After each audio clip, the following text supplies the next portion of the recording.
fast, where truth moves faster than a Holstein calf. No waiting on some pretty page. We're charting new ground in the digital age. From genomic codes to row-wide facts, we cut through the noise, no holding back.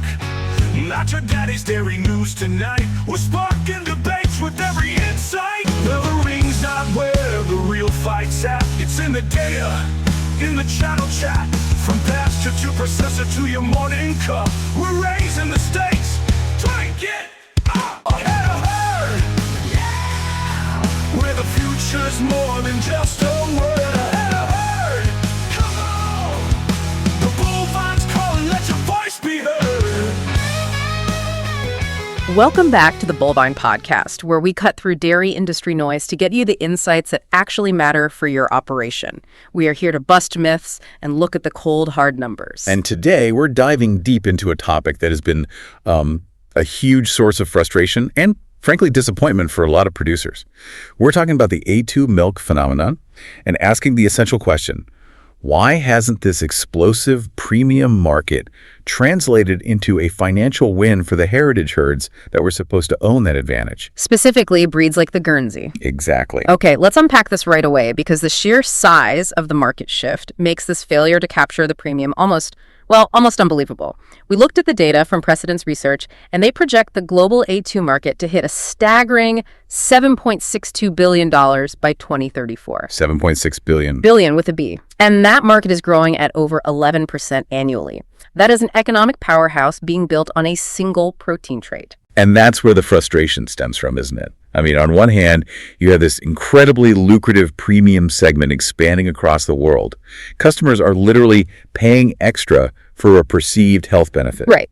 And on the other hand, you have the breed most naturally associated with A2 production, the Golden Guernsey, sitting on the Livestock Conservancy's watch list. Right, the watch list. Let's be clear what that means for people who don't follow it. It means they track fewer than 2,500 annual U.S. registrations. That's a tiny number. It's critically low. The global registered population is struggling to stay above 10,000. It's a species survival problem. So the population is dwindling while the very milk they naturally produce is booming. That is a massive structural disconnect in the dairy supply chain that we need to explain. We've been hearing the same message for, a decade now? At least. A2 is the ticket for the small producer. It's the unique identity, the premium niche, the thing that makes you different from the massive conventional herd down the road. The story we were all told. But if that was true, why are those heritage breeders still struggling? Why isn't every Guernsey breeder cashing in? That's the controversy we are addressing head on, and it all boils down to two things: genetics and logistics. We spoke to a Wisconsin Guernsey breeder who really, I think, summed up the pain point. What did they say?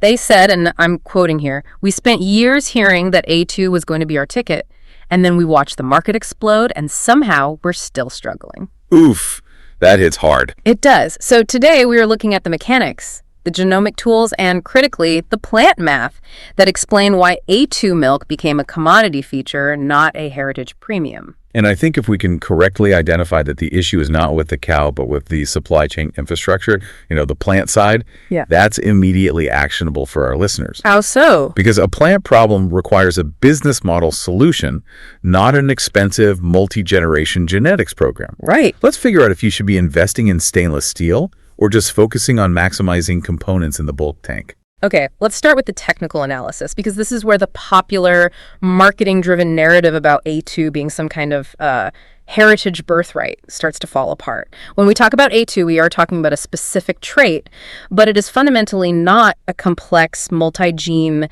heritage package that only those breeds can possess. Okay, I need you to explain that in farmer English, because the marketing we all see implies the A2 is this ancient, difficult-to-reclaim trait. Yeah, that it's something that modern commercial breeding systems discarded entirely and couldn't easily replicate. Exactly.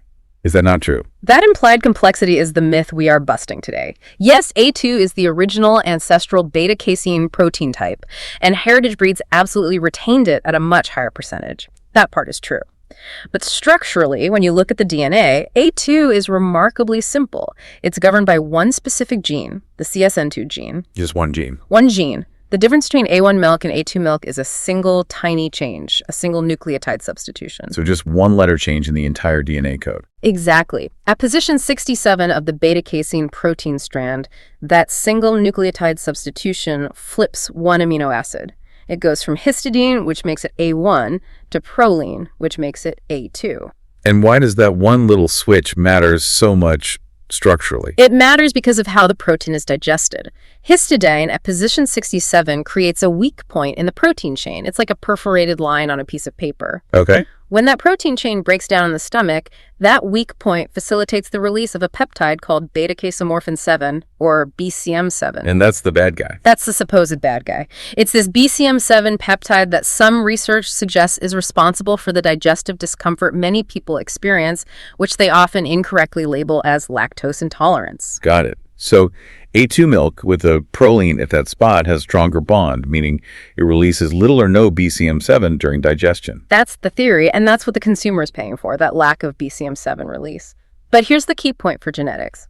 Because it's a single gene change, it's a light switch trait. Light switch trait. Yeah, it's either on or it's off. You have it or you don't. This is profoundly different from complex traits. Right, like fertility, which is influenced by environment management, 5 different genes, and 50 different modifiers. It's messy. Precisely. Or heat tolerance, or longevity, or how well a cow manages metabolic stress during the transition period. Those traits take years and years of subtle selection pressure to improve. A2, conversely, can be detected and selected for with 100% accuracy using simple genomic testing tools, often costing less than $50 a sample today. So once genomic tools became widespread and the market signaled a premium for A2, the commercial breeding programs could just fold it into their selection strategy almost instantly. Almost instantly, and without sacrificing their hard-won yield gains. How fast did that turnaround really happen? I mean, in the real world? Frighteningly fast. We looked at analysis led by B.A. Scott in Australia, published in 2023, tracking the Holstein population. In the year 2000, roughly 32% of the Holstein cows in their dataset were confirmed A2. Okay, about a third. That makes sense. By 2017, that proportion had risen to approximately 52%. Wait, 52%. They went from a third to over half the population in 17 years. 17 years. It's staggering selection velocity. How do they do it so fast? It's a 20 percentage point shift in under 2 decades. And the why is simple. The massive AI infrastructure and the genetic studs recognize the commercial opportunity immediately. Of course they did. They simply flagged the A2 sires clearly in their proofs and catalogs. Breeders who were already focused on production and udder health just added A2 to their criteria checklist. It was just another easy optimization. So for the large commercial producer, it wasn't a choice between A2 and yield. It was just adding one more box to tick on the mating program. Exactly that. They leveraged scale and technology to completely erase the heritage advantage. Exactly. The initial cost of testing was a barrier, maybe $100 or more per animal 15 years ago. But as genomic testing became standard practice and the cost plummeted, that barrier to entry just vanished. So they could test thousands of animals quickly, identify the desired genetics, and proliferate those A2 sires via AI very efficiently. The infrastructure made the simple genetic change widespread in a heartbeat. That anecdotal example we had about Sheldon Creek Dairy in Ontario really drives this home, doesn't it? It's the perfect case study. They documented how they deliberately transitioned their existing Holstein herd to produce only A2 beta-casein milk. And they did it with just sire selection. Just strategic sire selection. They didn't have to rebuild the barn for smaller cows. They didn't have to deal with the learning curve of a new breed's management style. They just changed the genetics they used, and the milk product changed. So the core takeaway here is that the baked-in A2 advantage that heritage breeds like Guernsey possessed was real, but it was incredibly fragile. Very fragile. Because the trait is genetically simple, it was easy for commercial Holstein programs backed by multi-million-dollar genomic and AI infrastructure, to copy that advantage almost overnight. As soon as the $7 billion market premium justified the selection focus, it was a done deal. It turned A2 from a unique selling proposition for heritage breeders into a standard selectable feature for any high-yielding commercial herd. And that sets the stage for the real problem, because the bottleneck wasn't the cow, it was the plant that determined who actually got paid. Okay, now we are getting to the cold, hard economics of logistics, which is what actually determines your milk check at the end of the day. This is it. This is the whole ball game. We focus so much on what the cow does, how many pounds, how much fat, how much protein, that we forget that the plant is a business, and its economics are entirely based on scale and efficiency. That's the critical pivot. You can have the most perfect certified A2 milk in the world, but if the volume doesn't justify the logistical headache, that premium vanishes into thin air. Let's look at why scale dictates the outcome. Let's run 2 scenarios. Right, lay it out. Scenario A, the scale advantage. Let's take a large, modern 5,000 cow Holstein operation. They decide to identify and segregate their A2 cows. Big investment in testing right off the bat. A big number, but manageable for them. Testing costs them maybe $225,000 at $45 to $50 a head. But if they've followed the trend we just discussed, let's say 45% of those cows are A2. Okay, so that's over 2,000 cows. It's 2,250 cows producing A2 milk. And those are high-output cows, maybe averaging 80, 90 pounds per cow if they're managed well. Exactly. You do the math. You are generating north of 50,000 pounds of A2 milk per day. Easily. Sometimes much more. 50,000 pounds. That is a dedicated tanker run. That is a dedicated scheduling slot. The plant can justify that volume. Absolutely. The large volume covers the cost of segregation. We see processors offering premiums ranging from, say, $1.50 to $2.50 per hundredweight over conventional prices for that guaranteed A2 stream. And shipping 50,000 pounds a day means that premium quickly pays back the testing cost and covers all the operational costs associated with specialty segregation. And the biggest operational cost, the one most producers overlook, is the clean-in-place cycle, or CIP. The washout. Precisely. For a plant, maintaining A2 integrity means they have to guarantee zero cross-contamination. That's not a suggestion, it's a requirement. So that means a full, rigorous CIP cycle on every single piece of equipment that touches that milk. Every piece. The truck lines, the receiving bay, the dedicated silo, the pumps, and all the processing lines. Let's break down the CIP cost because this is the 50,000 pound problem in action. It's not just soap and water. Not at all. A full CIP cycle is not cheap, and it is not fast. You are running caustic and acidic wash cycles. You are heating thousands of gallons of water, which is a major utility cost. And the chemicals themselves are specialized and expensive. Right. And critically, you are dedicating labor and downtime. A full CIP sequence can take 3 to 4 hours of downtime, labor, and chemical consumption every time that line switches from conventional to A2. And that downtime is lost revenue opportunity for the plant. That's the key. They could be running 50,000 pounds of conventional milk in that time. So when a 5,000 cow herd delivers 50,000 pounds, that CIP cost, let's just put a number on it, say $1,500 total operational cost, including labor and downtime, is spread out over 50,000 pounds. So it's a few cents per hundredweight. It's manageable. It justifies the premium. Exactly. The math works. Now hit me with scenario B, the small heritage operation, the 150 cow Guernsey herd. Scenario B, you're milking 150 registered Guernsey cows. You test the whole herd, $6,000, $7,000 total cost. It's a big but manageable initial investment. And you find, as expected, that 90% or more are A2. The genetics pitch was true for you. You have the golden ticket. But the reality check comes when the plant looks at the tanker. That herd is likely producing maybe 3,000 to 4,000 pounds of milk per day, depending on management and components focus. Let's be generous and say 4,000 pounds. Wait, so the processor has the same $1,500 CIP cost, same 3 hours of downtime, the same chemical consumption. The same fixed costs. But they're applying it to 4,000 pounds of milk instead of 50,000 pounds. That is the killer math. That's the whole story right there.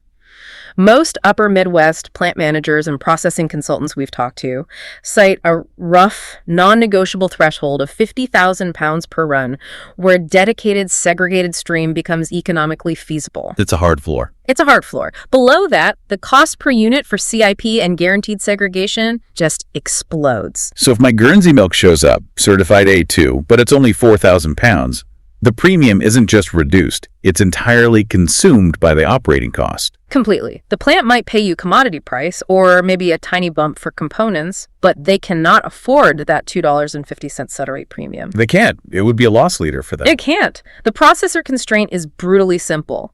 Below that 50,000 pound threshold, the high fixed cost of labor, chemicals, water, and downtime for a full CIP cycle erodes the premium completely. Your A2 milk, unfortunately, simply disappears into the conventional bulk tank. It's a logistical failure, not a quality failure. That's the moment of truth for the heritage farmer. The pain point isn't that the processor is biased against their breed, it's that the entire infrastructure is optimized for massive scale. And specialty segregation at low volume is the definition of inefficiency for them. So this leaves the heritage producer at a stark three-way fork, and you have to choose consciously, because waiting for a large processor to create a dedicated 4,000-pound specialty stream is, well, it's financially unsound. It's a fantasy. So what's fork number one? The first path is full commitment. Invest a massive capital to set up on-farm processing. Take full control of the logistics, manage the retail end, and capture the full retail margin yourself. Okay, the high-risk, high-reward path. What's number two? The second path is collaboration. Organize a significant pooled stream with neighbors. Maybe you, your Jersey neighbor, and your Ayrshire neighbor can coordinate collection and testing to hit that 50,000-pound volume consistently. That sounds great on paper, but that requires incredible coordination, legal agreements, and trust. A huge amount of trust. But it mitigates the capex risk of going it alone. And the third path? And the third path, the reality for many, is to accept that A2 won't change your milk check if you ship into the conventional pool. And instead, you focus relentlessly on other, more controllable profit levers, like maximizing components, fat, and protein, which often do pay a better premium in the commodity market anyway. You nailed it. A Vermont producer we referenced saw this clearly. The A2 premium is real, but capturing it requires becoming a completely different kind of business. You have to stop being just a milk producer. And you have to become a niche food manufacturer or a logistics coordinator. It's a whole new skill set. And a whole new set of costs. So if the plant math forces the small producer into self-processing to capture that premium, we must be brutally honest about the financial leap required. This is where the shiny dream of farmstead bottling hits the reality of engineering specifications and loan amortization schedules. Right. We need to move past the idea that you can buy a small kettle pasteurizer on eBay and start selling milk. That's not how this works. We're talking about regulatory compliance, food safety, and serious expensive machinery. What are the capital expenditure numbers we're really seeing for a modest operation? When you consult with engineers specializing in small dairy plants for, say, 50 to 150 cow setup, the total capex often lands in the range of $175,000 on the very, very low end, up to $325,000 or sometimes more. Whoa. That is the sticker shock, and it must be planned for. That's a second mortgage on the farm just to start bottling. Yeah. We need to break down exactly where that $250,000 goes, because farmers are already struggling to service existing debt. We absolutely do. The first major chunk is the processing equipment itself. A quality batch pasteurizer or a small hedgeThe system, high temperature short time, plus a filler, a capper, and basic controls. That will run anywhere from $75,000 to $125,000. And that depends on volume and if it's new or reconditioned. Right. Reconditioned can save you money up front, but you might inherit someone else's maintenance issues. So that's just the machine. Now the infrastructure, you can't put that equipment in your existing barn next to the tractor. You need a dedicated food-grade processing room. Correct. And infrastructure costs are huge and often underestimated by producers. You need walls that can be washed down, proper slips for drainage, food-grade epoxy floors. Drains are a huge deal with inspectors. A huge deal. You need dedicated HVAC to manage temperature and humidity, and upgraded three-phase electrical service, which is often required for pasteurizers. That build-out easily adds another $40,000 to $80,000 to the bill. I remember one producer telling me the hardest part wasn't buying the pasteurizer, it was paying the engineer to confirm the drainage slope was food-grade compliant to satisfy the state inspector. That's the reality. You're buying safety compliance as much as you're buying equipment, and the state and federal governments have their fees and permits. Oh yeah, you can't forget that. Yes, the regulatory side. Design review, permits, initial inspections, mandatory initial lab work, and quality assurance protocols. That process can cost $15,000 to $40,000 just to get the green light to operate legally. Before you've even sold a single bottle of milk. Before you've sold a drop. Yeah. Then there's the support equipment, cold storage units, packaging materials like bottles, caps, labels, cases, and maybe a refrigerated distribution vehicle. You're talking another $40,000, $80,000 right there. Combined, yeah. And you must factor in the working capital buffer. This is what sinks a lot of businesses. The cash flow gap. The cash flow gap. Yeah. You don't get paid until you sell the milk, but you have to pay the bottle supplier, the label printer, the utility company, and any initial staff for months before revenue stabilizes. And get a safety net. Add another $25,000 to $40,000 for that crucial working capital, It's clear how you quickly inflate into that $175,000 to $325,000 range. Okay, so now for the crucial financial test. What does this massive investment need to generate to make sense? If you borrow $250,000 at, say, 7% over 10 years, your debt service is substantial. You are talking about thousands of dollars in debt service every single month. You cannot be operating on commodity prices anymore, ever again. You need a revolutionary return on that mill. You do. Direct market farms selling basic fluid milk often see a gross equivalent of, say, high 30s to mid 40s per hundredweight equivalent once they reverse engineer their retail sales back to the farm gate.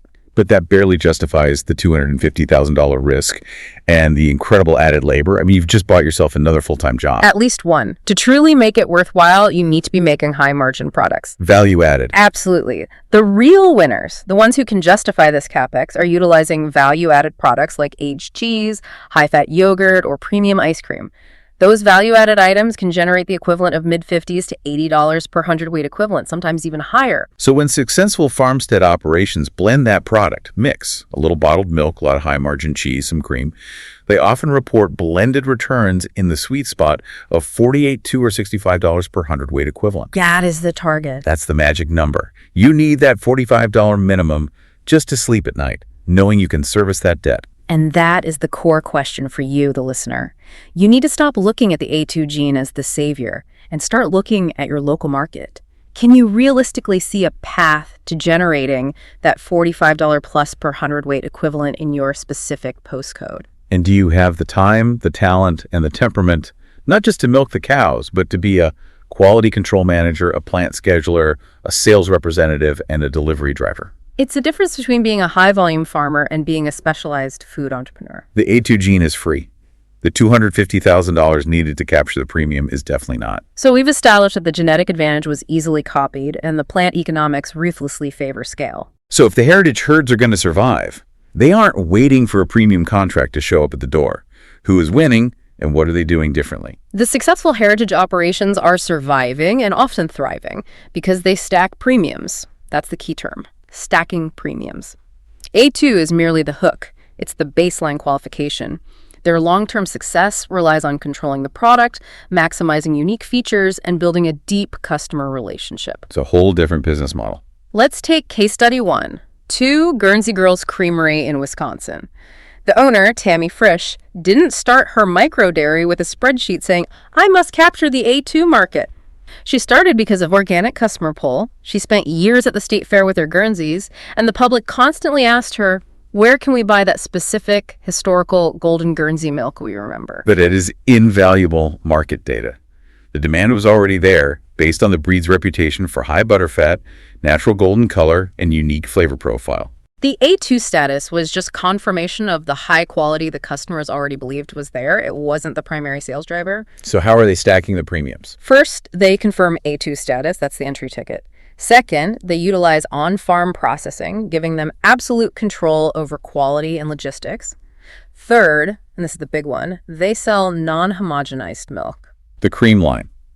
The non-homogenized part is key for the consumer experience. It's visual. When you pour that non-homogenized milk and see the thick cream line floating at the top, that's immediate, tangible proof of quality and high components. Customers immediately associate that visible difference with premium quality far more than they understand the histidine to proline substitution. Absolutely. And then they added the value-added products. Of course. They leveraged the high component profile of the Guernsey milk, which is naturally excellent for cheese, to make things like fresh Guernsey cheese curds. A2 is the baseline. The visible cream line, the flavor, and the cheese curds are the sales drivers.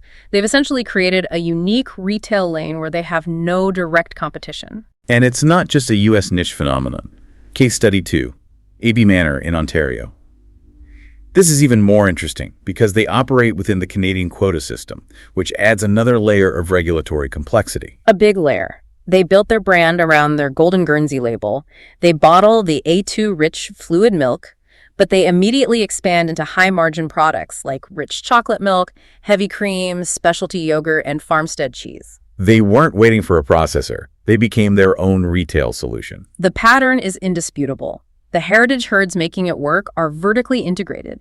They control packaging, processing, distribution, and they have built a direct relationship with their customer base. They built their own 50,000-pound silo, metaphorically, one bottle at a time. That's a great way to put it. But let's address a major headwind that all these local processors face, and that's consumer confusion. We, as producers and industry analysts, understand the sharp distinction between lactose intolerance and beta-casein protein sensitivity.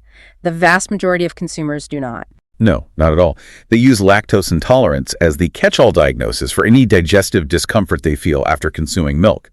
And this creates a huge marketing problem for A2 milk. It does. A consumer who is genuinely lactose intolerant lacks the lactase enzyme needed to break down the lactose sugar. It's a sugar problem, not a protein problem. So if they hear A2 milk is easier to digest, try it, and still feel sick, they conclude that A2 milk is a scam. Why? Because A2 milk still contains the exact same amount of lactose sugar as conventional A1 milk. And that ruined customer walks away thinking, A2 is just expensive milk that didn't help me. That hurts the reputation for the next local A2 producer who tries to reach that customer with an honest, high-quality product. It muddies the water. The big national A2 brands successfully popularized the term A2, but they failed to educate the public on the nuance between lactose deficiency and BCM7 protein sensitivity. Which means small local dairies have a massive, expensive educational lift just to get the customer past the first trial. Exactly. So A2 isn't the reason for long-term customer loyalty, and that required 45 third-trial height rate return. It's a door opener. It gets the customer to try the milk for the first time because they heard a friend talk about it. Exactly. The loyalty, the thing that sustains the quarterly debt payment on your $250,000 pasteurizer, comes from flavor, mouthfeel, the visible cream line, the farm story, and the deep customer relationship. You have to sell the whole package, the experience, the visual, and the quality, not just the single gene. Let's pivot now. We focused heavily on the plant economics, but the long-term value of these heritage genetics extends far beyond the A2 debate. It's about herd resilience, climate adaptation, and future farm sustainability. I agree completely. If you are running a grazing operation, you know that profitability often hinges on functional traits. Fertility, hoof health, and survival are often bigger profit levers than that one protein gene or even peak volume. The cow has to earn her keep walking on the land base. And the research backs that up decisively. Let's look at the TGASC research in Ireland, which focuses heavily on seasonal grass-based systems. They compared straight Holstein Friesian cows with a Holstein Friesian ex-Jersey crossbred, looking at performance entirely on grass. Okay, what were the results in terms of profit? That's what matters. The crossbreds generated about 162 more profit per cow per lactation than the stray Holsteins. 162 euros per cow. Per cow per lactation. That's a staggering amount of extra cash flow year after year across a whole herd. Wait a minute. 162 more profit per cow just by introducing hybrid vigor. Where did that money come from? It's not higher yield, is it? No, it's not peak yield. It's all from functional traits. It's better fertility, getting in calf quicker, and staying on a tight calving schedule. So fewer open cows. Fewer open cows. It's better survival and longevity, meaning fewer replacement costs. It's less lameness and fewer major health events like mastitis. The crossbreds are simply more efficient on the grass and require less intervention. Less money spent on vet bills and semen. That's the critical insight for the farmer. Better functional traits are profit. The high-input TMR star isn't necessarily the cow that makes you the most money when you factor in feed costs and vet bills, especially in a grass system. And that's where the heritage breeds naturally fit. Guernseys, Ayrshires, and Brown Swiss, they are inherently known for being strong grazers, having hardy feet and legs, and offering longevity across diverse climates. Ayrshires are famously tough on rough ground. Brown Swiss offer tremendous longevity, and those high-quality casing profiles perfect for cheese making. So for a pasture-focused operation, your long-term success shouldn't be about chasing a fleeting A2 contract. It's about leveraging those functional genetics to drive efficiency and reduce input costs. A2 is a nice side benefit, but fertility and hoof health are the primary profit drivers. But there's a quiet, high-value revenue stream emerging for heritage breeds, even if their owners never process their own milk. And that is crossbreeding genetics. This is the genius move shifting the business from selling liquid to selling tools. Absolutely. Commercial herds are increasingly struggling with functional traits. Fertility rates are dropping, productive lifespans are shortening, and lameness costs are soaring. They are looking hard at crossbreeding to quickly gain heterosis benefits or hybrid vigor. Explain hybrid vigor in simple terms for the listener. What is it? Hybrid vigor is that boost you get when you breed two genetically different parents. It's the opposite of inbreeding depression. It manifests strongest in low heritability functional traits, things like survival, fertility, and immunity. So you get a cow that is just tougher, lasts an extra year or two, and gets pregnant when you want her to. Exactly. And we're seeing this in the field. Tom Ripley, working with the American Guernsey Association, has documented reports from large commercial dairies using A2A2 Guernsey sires on their Holstein dams. And what are they finding? They report tangible, immediate improvements in calving ease and a noticeable bump in component levels in the resulting crossbreds. It works as a functional fix. This presents a crucial revenue opportunity for heritage breeders. If you can maintain high performance, proven heritage, stock documented for good components, sound udders, and durable structure. Then you can sell A2A2 semen or breeding stock into those large commercial operations that desperately need functional traits to fix their own cost problems. You are selling the solution. And you are creating a market for your genetics that is totally independent of the volatile fluid milk price. It's the ultimate long-term positioning. And speaking of the long game, we have to talk about the quiet alarm bell ringing across the industry: genetic diversity and inbreeding risk. The intense selection pressure in commercial Holsteins, successful as it has been for yield, has led to a small effective population size and steadily rising inbreeding coefficients. It's a real threat to the future resilience of the entire industry. And Scott's 2023 analysis we mentioned earlier showed that selecting for A2 alone can actually increase inbreeding risk by narrowing the acceptable sire pool even further. You're stacking criteria on an already narrow genetic pace. This brings us back to those small heritage populations. The Guernsey is on the watch list, under 10,000 registered globally. We're not saving them just for history. These heritage breeds carry trait combinations like specific heat tolerance genes that allow them to maintain production through hot summers, or strong grazing instincts that act as an undervalued genetic hedge against future systemic risks. When you look at the economics of climate change, it's staggering. Economic analyses estimate that heat stress in U.S. dairy herds results in billion-dollar losses annually. Billion-dollar losses. If you have genetics that can handle an extra 5 degrees of heat and maintain fertility, that is worth more than any A2 premium could ever be. Absolutely. They are the genetic insurance policy that the whole industry might desperately need when climate volatility or a new highly contagious pathogen shifts the production landscape dramatically. The A2 debate, as fierce as it is ultimately a distraction from the true fundamental value of these heritage animals as sources of climate-resilient and functionally sound genetics. So the systems we support now, flexible local processing, targeted grants for heritage breeding programs, and supporting genetic diversification are crucial to keeping those options alive for the next generation of producers dealing with hotter summers and tighter margins. All right, that was a truly deep dive into the economics and genetics of this segment. Now let's synthesize this. A farmer just finished milking, pulled up to the feed store, and is thinking about whether or not to invest in A2 testing or a new pasteurizer. What are the 3 things they need to remember from today's conversation? I'll start with the most immediate, brutal truth about the supply chain. Takeaway number 1, A2 is an opener, not the whole story. Okay, what's the immediate action? Immediate action this week. If you are shipping commodity milk today, stop factoring a meaningful A2 premium into your budget. It will not show up due to the brutal 50,000-pound plant threshold. Acknowledge that fact and move on. Medium-term strategy, say 3 to 6 months out. If you are selling direct-to-consumer or considering it, shift your marketing focus dramatically. Spend less time talking about the invisible A2 gene and more time talking about tangible experiential features. Like the cream line. The flavor, the visible cream line in non-homogenized milk, the farm story, and the functional breed benefits. Sell what they can see and taste. And long-term, 1 to 2 years. Long-term positioning. Reposition your A2 genetics as one component in a broader breed strategy aimed at selling genetics, not liquid.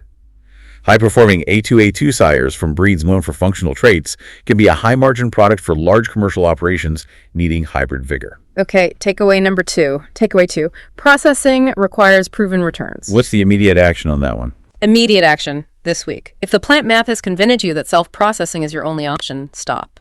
Do not call an equipment dealer yet. You need to start consulting before you even look at stainless steel.